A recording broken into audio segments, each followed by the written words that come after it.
everybody. Thank you so much for being here. We're so happy to have Richard Harper with us today. He's a local photographer, and I'm just going to turn it over to him. He has a beautiful presentation for you all today, so thank you for being here. Thank you, Lisa. Thank you. Thanks for coming and joining me on my presentation today. It all started about 6 years ago. When I retired, I needed something to do to keep my mind occupied. I wasn't quite sure what I was going to do. So what I did do is I decided, 50 years ago, I dabbled in photography. Maybe I could resurrect that. It was either that or my wife was going to go out and get me a job. So I didn't want that. So let's start with photography. And that really was my beginning. And the nice thing about photography today is that there is so much more available today than there was years ago. Years ago, you get a camera, you load it with film, you take a picture, you go to the photo lab or the drugstore, you'd wait a week, get your pictures, and hope for the best. Today, it's a lot easier than that. Today, you take your camera and you load in your digital camera, what's called an SD card. It's a memory card. You can store up to 200-300 pictures. So you put it in here very easily, close it up, takes your picture. You look at the back, there's a screen on the back. You don't like it, you take it again.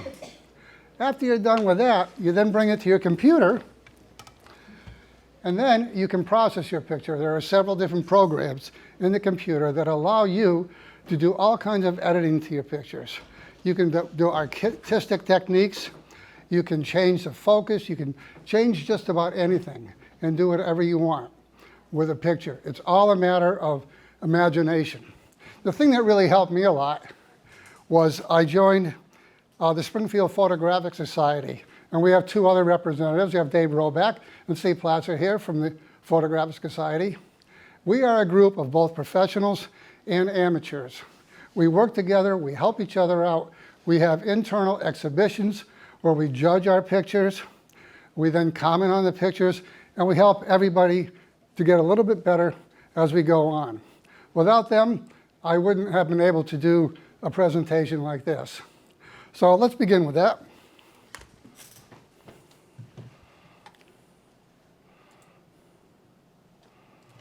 Okay.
Sorry about that.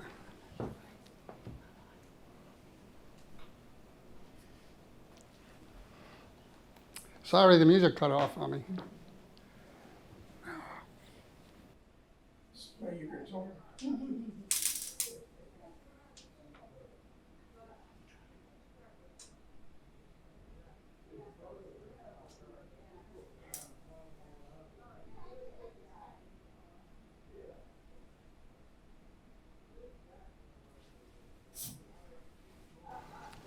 I've got another one. If we want to try. Do you want me to stop it? Yeah, Okay. yeah. I've got another one with me. We're going to see if we can get the music back.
Thank you. My apologies for that glitch. Murphy's Law. You know, I probably run this 30, 40 times, never had a problem. So, as you can see, I don't specialize in any one particular category of photography. I vary it because I never know where I'm going to be or what I'm going to do and what I want to shoot. And I want to do something for everybody. So that's why I have this variety here. Any questions? Yes. Let me ask you, some of those look like they were painted, the That's pictures. right. Are they painted? Nope. They Nope. all are. Yeah, they're all photography, but with the different editing programs that I have, I can vary the scene. I can add filters and textures, and I can do all kinds of things. And that's part of the beauty of photography today, is that your creativity can go from here to here. It's all a matter of imagination. And the other three things are patience, persistence, practice, and having the support of a wonderful wife that keeps encouraging me to get better and better. So those are the 4 different principles, sir. Now, they have a lot of features on the cameras nowadays, too. Exactly. So do you use any of those things? I use a lot of the features on the cameras. I can, in the old days, you were limited in the amount of light you could use. You had to use flash because the cameras weren't sophisticated enough to adjust to low light. Today I can shoot basically in pitch black. I can be out in my yard at 4 o'clock in the morning, an animal could be walking by and I could actually, set my camera to take a picture of it and have it light enough to be able to be seen. You couldn't do that years ago. Tell them about when you took the pictures in Munson, and we couldn't see him with our naked eyes, but you could see him with the picture. Oh, yes, I've also taken pictures of Milky Way. Now, Milky Way you can take between, it has to be the right day, the right lighting, no moon, it has to be absolutely perfect conditions. But I went out to Munson at Lake Holland in Munson, or Lake Munson in Holland rather, and I set up my camera, it's pitch black, and I set it towards the coordinates of where the Milky Way was going to be. And I took several pictures, and you could barely see. It's just a haze. You could hardly see it. But then when you process it, all of a sudden, whoom, it comes alive, and you can see all those stars. It really is kind of cool. Do we have any hope for just using our cell phone cameras, or is it all has Yes. to be Yep. camera? These things have become very, very popular to use. And in fact, there are editing programs that apps that you can put on your camera. And you can also do some editing. Not to the same degree, of course, at this point that I can do, but there's an awful lot of features on these cameras that you can purchase. It's just go to your app store and you can purchase Photoshop and all kinds of things to help edit your programs. So, and like I tell everybody else, I've had people ask me, well, how do you do all of that? I say, you don't do it all at once. You take baby steps. You get a program and you just crunch it out. You go to tutorials, you learn the tutorials, and then you take one step, and then you take another step, and you just learn how to do it. As a matter of fact, many of the pictures that I originally did that I was thrilled with, I thought, wow, this is really great. I can become a photographer. This is wonderful. I now go back and look at those pictures, delete, because they're not good. When I thought they were. But as time goes on, your eye gets better and better and better. And you work with more people that tell you, this is good, but you could do better on this. And so it's just constantly working with people. Yes, ma'am. Do you have a lot of the hard copies, or is it mostly just the slide? I do have a lot, but I can make prints with either mats or with mats and frames. A lot of them look like impressionist paintings. A lot of them do, yes. And even when I have them printed, they even look more like an impressionistic painting. What software package do you use for most of your? Most of the time for all my photography, I use Lightroom. That's 90% of what I do is use Lightroom. Then I use Photoshop for another 10 to 15% to do a lot of special effects, And then there's another program called Topaz AI. I mean, AI, artificial intelligence, you can do anything. In fact, they've gone too far the other way. I'm not comfortable with it. But Topaz AI has a series of different programs within it that you can sharpen. You can add these special effects. Do you remember the lion and the tiger I had up there looked like lions? That's called the Da Vinci effect. If you looked at Da Vinci's paintings, he had a lot of that effect. And there's a filter there, you just drag it in, and then you manipulate it so that it all fits in just correctly. So yes, those are the three programs: Lightroom, Photoshop, and Topaz AI that I use. When you do prints, where do you get them printed? I have a friend of mine who's also a member of our club. He's a professional photographer. His name is Fred LeBlanc. And you know, Fred. I don't know him personally, Yeah. I know of him. Fred is a brilliant, absolutely brilliant photographer. I think the next time I give a presentation, I'm going to ask him to join me. His work is just outstanding. And, you know, you can see him on Facebook, too. He lives in South Hadley. He does just about all my printing for me. You know, when I first started, it's interesting, when I first started, I went to, where was it I had those things printed? The stores I went to. That was local in East Long Meadow. They're not there anymore. Staples. Yeah. I went to Staples, you know, to have my, and they were pretty good. I was happy with them. But then when I went to Fred, oh, wow, what a big difference. You could see the quality that he can do. So. He does a lot of work with the schooners up in, Yes, that's his claim to fame. yeah. You know, the tall ships, the schooners, you know, he does a tremendous amount of work. A lot of the stuff he does is in black and white. And black and white still has its place in photography. It really does. I mean, sometimes, Nice ones you had in sometimes pictures in black and white mean more. They say more to you. You know, and that's what I like to do. I like to be able to talk to people through my images. What am I trying to say to people? What are the story that I'm trying to tell at this point? So, sir. I like the music. Where'd you get the music from? Well, I learned how to do that on PowerPoint. So I didn't know how to do PowerPoint. My daughter, who is a computer witch, as most kids are, you know, she got me started in it and said, now you're on your own. So I learned how to take music off the internet, free music, because I didn't want to have to pay royalties, free music, and then load it in so that it corresponded to the pictures. So it's a lot of work, but it's fun. Because, you know, you got to start it right and stop it right and start it. So it's really, really kind of cool to do. What would that technique be called that it almost looked like dripping rain and two people in the forest or That's called the Adamski effect. advancement? Adamski, A-D-A-M-S-K-I. So there was a photographer back actually in the 40s that developed that technique in the darkroom. He learned how to develop it, the Adamski, where it looks like it's all being pulled down.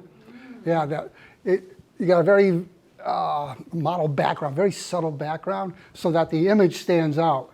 So when you took the picture, what was it? What was the, you know, what was the weather like? What was your picture that you took and how did you transform it? Okay, that's a great question. Now, I think you're talking about the one that was in the woods, the image, the mirage. The two children? Yes. Yes. Okay, that's two pictures. Okay, that's a picture down to Fanny Stebbins of the woods down there. And the way you do that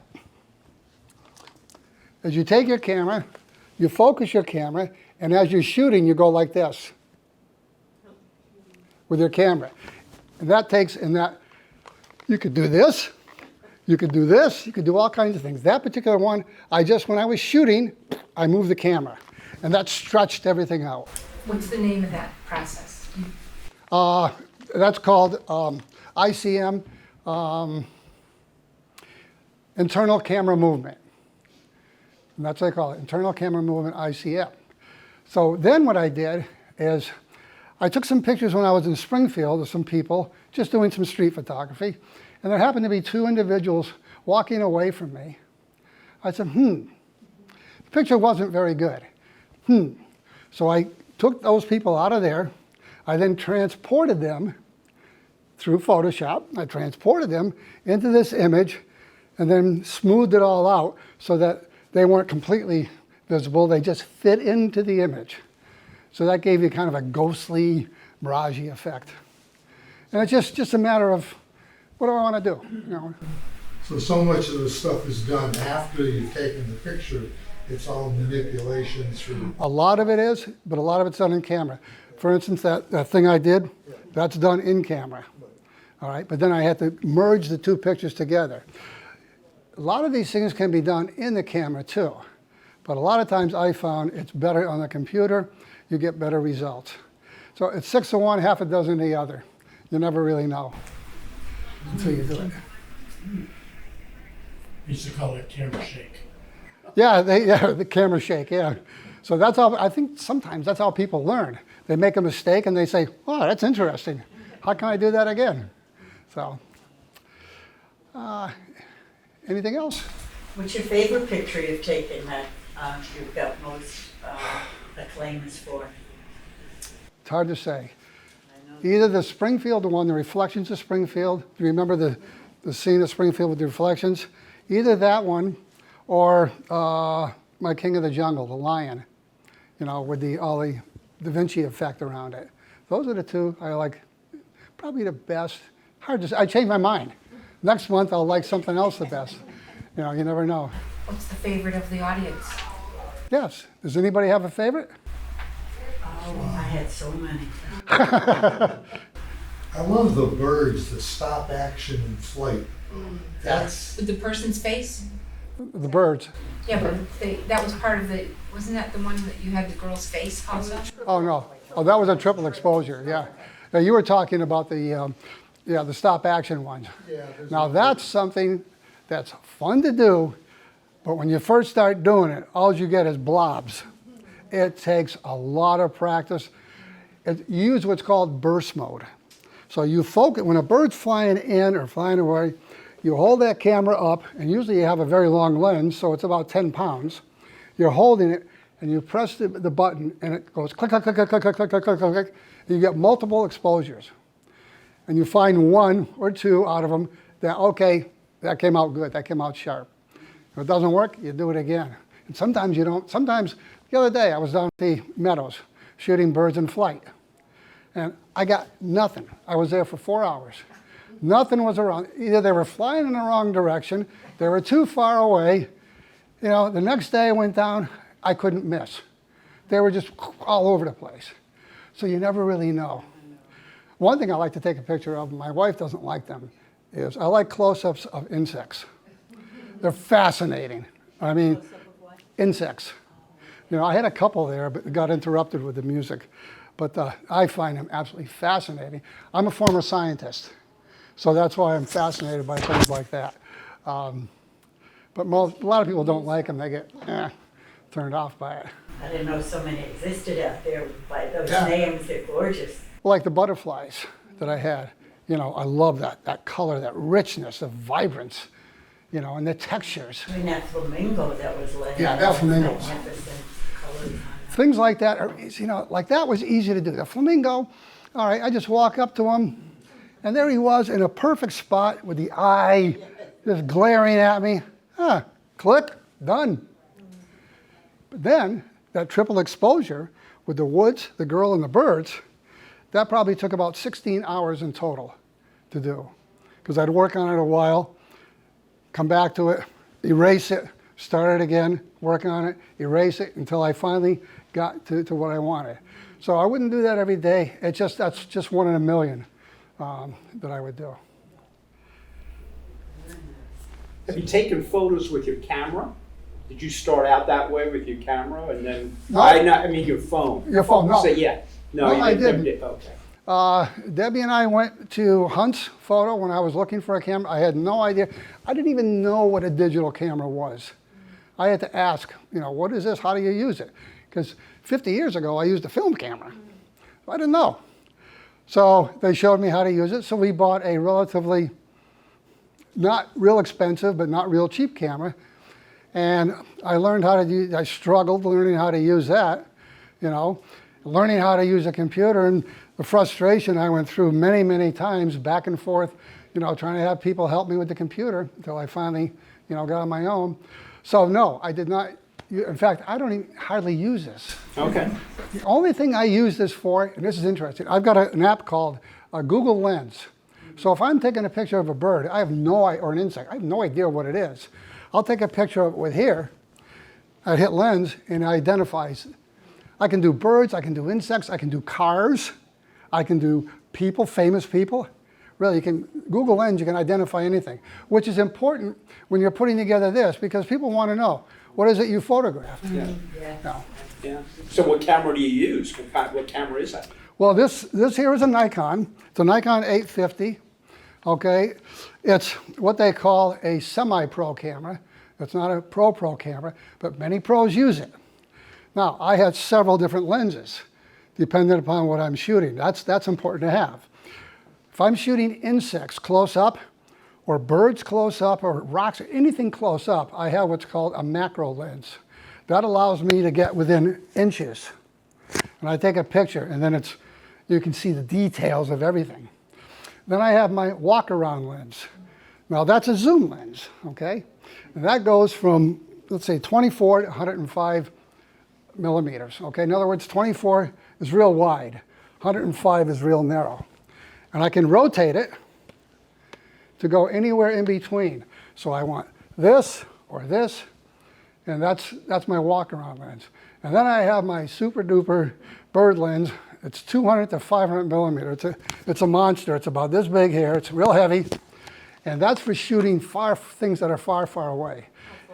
I can shoot maybe probably a quarter of a mile with the camera and get detail. I can shoot a half a mile, but not great detail, but I can shoot about a quarter of a mile. I can get an eagle that's across, that eagle was probably maybe 300 or 400 yards away from me when I shot him. And Is yet that it's the real still missing. background, or is that the real background? That is the real background on that particular picture. A little secret, okay? Some of my backgrounds I bring in, However, okay, what I don't do is I don't use what's given to me on Photoshop. I take my own shots. I'll go out and shoot pictures of the sky or the background or whatever, and I will use my pictures as backgrounds rather than using somebody else's. I just feel more comfortable doing that. Just share a little bit about how pure your pictures have to be in the club and to win the awards that you do. What they have to be? How pure, like you couldn't have a fake Oh, yeah. background in some. You can't, if you're entering this into nature, you can't have a fake background. You get thrown out immediately. Nature, very, very strict rules. Dave knows this. On nature, you can't have anything that's man-made. They call it a hand of man. You can't have a garbage. You can't have a road. You can't have a power line. If it's in there, you can't show it. There are certain little nuances. There's what's called a challenge test, okay? Where challenge, they give you a category. Our category this month is splash. So you gotta take something that's splashy. Kid jumping into a brook, something falling from a tree, whatever, okay? That allows you to do just about anything. So, but there is a lot of restrictions in photography. They don't want you just to be a computer geek, computer expert. That's not photography. That's your club. Yeah, right, at the club. Great. They want you to learn and practice and share real photographic techniques, not computer techniques. So ballpark, the cost of all the equipment? The cost of all the equipment depends upon how sophisticated you get. You can get started and do a good job for about $1,000, $500 to $1,000. You can spend anywhere up to $70,000 or $80,000. The average professional photographer will probably spend $20,000 to $30,000 on equipment. They usually have the best camera. It's a larger format, gives you better definition, and they have more sophisticated lenses. But I find for my purposes, what I want to do, I can blow pictures up to 24 by 36 and still have them crystal clear. So I wouldn't need that kind of thing for what I do. And then it costs for you to edit them. Those are. When you buy the editing programs, yeah, you buy the programs, and two ways you can pay it. You can either pay it up front for the year, or you pay it on a monthly basis. Depends upon, what fits your budget. So, but yeah, you do have to have, if you're going to use Photoshop and Lightroom, you do have to pay for that, to be able to use it. Yes? Have you ever used a lens extender? I don't like lens extenders, my personal preference. The reason being is I've tried them, and while they'll extend it, what a lens extender does, it allows you to shoot things that are farther away than you can normally reach and bring them in closer, okay, so you can get them. The problem with a lens extender is that they're not sharp. They tend to be a little bit out of focus. No matter what you do, they're not crystal clear like that. And no matter what you do, you can't make it.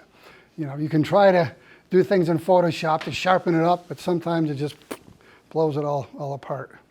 So it's not for me. Other people like them. They're happy with the photography they get, and they use them all the time. So, yes? Do you use ND filters for sunny days? I use ND filters when I'm shooting like waterfalls, because I don't like a waterfall to stop action, where you see everything stopped. I like it to be a nice creamy effect of the waterfall, maybe a little streak in between it. So in order to do that, you have to shoot at a very slow shutter speed. So if you shoot at a slow shutter speed, okay, you're going to absorb so much light, all you're going to get is white. So what you need to do is you have to put what's called an ND filter, neutral density, or a polarizing filter, and that's like a black filter that goes over the lens. So you can barely see anything out of there, but you put a long exposure, and because it's a long exposure, it's absorbing light. So then when you get it onto your card and you put it into Photoshop, it is, it's clear. One thing about the waterfalls, I noticed that it wasn't sunny. It wasn't sunny day. Did the filter take that away, or do you shoot in the cloudy days? I try to shoot most things like waterfalls on cloudy days, because on sunny days, what happens, you get what's called specular highlights. And specular highlights are where whites get completely blown out, and you can't get them back. You can't get any detail. You lose all the detail. So I try to shoot those on cloudy days. Also, lighting is probably one of the biggest features in photography, proper lighting. Proper lighting means you have to learn how to use the light to your advantage. If I'm going out to do a landscape and the sun is just beating down on me like that, I'm going to get a lousy picture. So I want either an overcast or a very subtle. So I shoot in the morning from like 8 to 9 or 10, or in the afternoon from 3 to 4 to 5. So that the sun is down, the light is more even, and you get a more even effect on it. So, that takes practice and learning how to do that, and when to go out and take your pictures. So you take most of your pictures handheld, or you have a stand also? Most everything I do, luckily, is handheld. I'm very stable holding a camera, but I have a technique. I can shoot at a 15th or a 20th of a second. Most people can't do. I take the camera, put my, like that, and I can hold it real steady. Yeah, I can't do this because it's all over the place. Other people do this. I can't do that. But I can tuck my hands in, bend my knees, and I can hold it for a 15th or a 20th of a second. So not many people can do that. But yes, I do use a tripod. For instance, when I'm doing waterfalls, okay, I can't hand hold, because waterfalls you shoot like it for maybe 3 or 4 seconds. I'm not going to hold it that long. So you do have to put it on a tripod so that it's stable. And tripods are tricky too. They're really tricky. I mean, you have to make sure that they're heavy enough, they're stable enough. You need a good quality tripod. And you want to hang things off the bottom of them to add weight so that it doesn't move. When you're out in a waterfall, you get a lot of shake. So you want to avoid that shake. So again, technique, you learn. You learn by making mistakes. Some lenses have an anti-vibration. Aliasing built into them. What that does is that it sharpens up the picture a little bit more, but you're also more subjective to like wavy lines, but it's rare. Any lens I buy is an anti-aliasing lens. It gives me a sharper picture, but I do tend to maybe get a little bit of wave in there, but I can take that out in editing programs. So I'd rather have a sharper lens. To me, sharpness is the name of the game. Unless you're doing, artistic photography, if you want something that's blurred. Other than that, you want everything sharp. Biggest thing on birds is the eyes.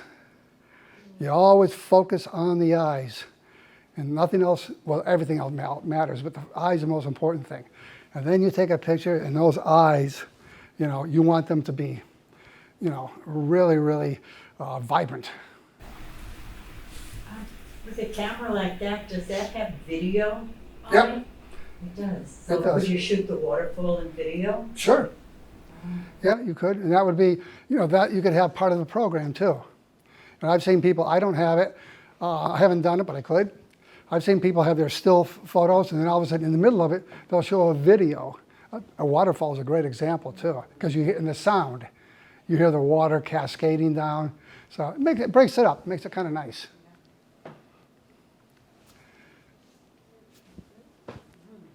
Okay, You have a favorite lens?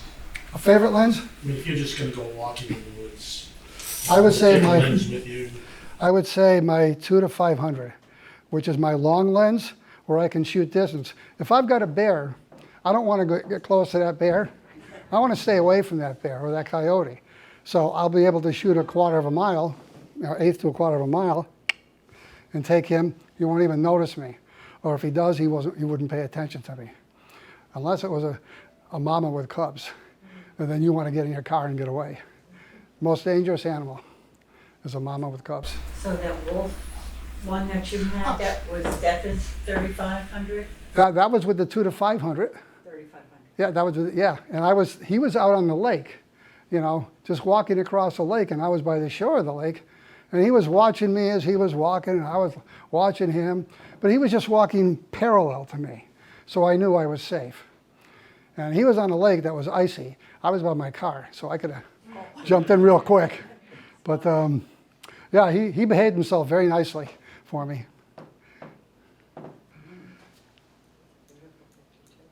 Okay, thank you very much, everyone. Thank you. Please come again. Thank you.